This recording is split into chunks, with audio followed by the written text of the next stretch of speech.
Dispute rise చేసుకుంటున్నాడు అనేది నాకైతే కనపడుతూ ఉన్నది. రైట్. సుధాకర్ గారు నమస్తే.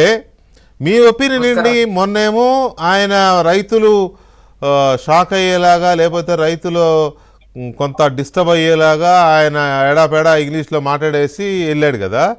ఇవాళ ఈయన వచ్చేసి ఈ రకంగా లేదు క్యాజువల్గా అన్న మాటలు అవి అదేం కాదు మేము స్వాగతిస్తామన్నట్టుగా మాట్లాడడం, ఇది వాళ్ళిద్దరి మధ్య ఉన్న అభిప్రాయం మీదవా లేదా ఇద్దరు కలిసి ఆడుతున్న డ్రామానా?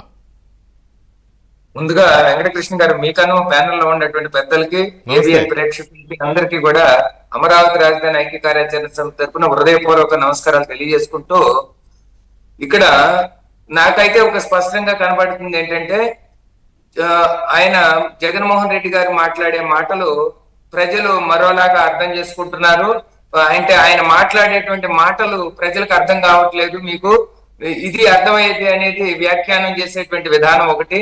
రెండవది ఏంటంటే వీళ్ళు అసలుకి ఒక ఏ అంశం మీద కూడా క్లారిటీ లేకుండా జగన్మోహన్ రెడ్డి గారు మాట్లాడతారు.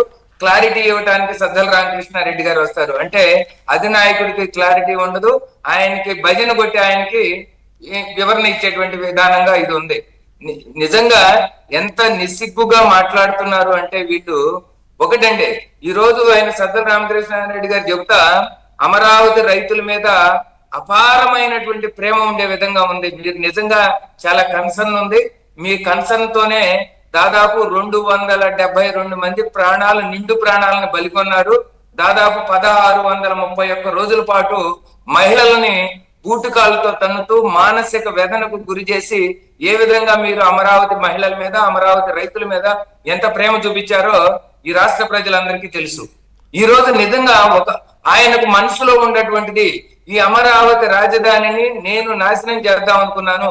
నాశనం చేయకుండా ప్రజల యొక్క ఉద్యమ ఫలితంగా ప్రజలందరి ఆంధ్రప్రదేశ్ బిడ్డల యొక్క ఆశీర్వాదంతో కూటమి ప్రభుత్వం తిరిగి అధికారంలోకి వచ్చి అమరావతి రాజధాని అభివృద్ధిలో వడివడిగున అడుగులు పడుతున్నటువంటి సందర్భాన దాన్ని జీర్ణించుకోలేనటువంటి జగన్మోహన్ రెడ్డి గారు అనేక మార్లు, మీరు ఇందాక కృష్ణ గారు చెప్పారు స్పష్టంగా, ఏదైతే మనకి గ్రీన్ ట్రిబ్యునల్ లో అనేక దాంట్లోకి వెళదాం. నాకు అంటే ఇప్పటికిప్పుడు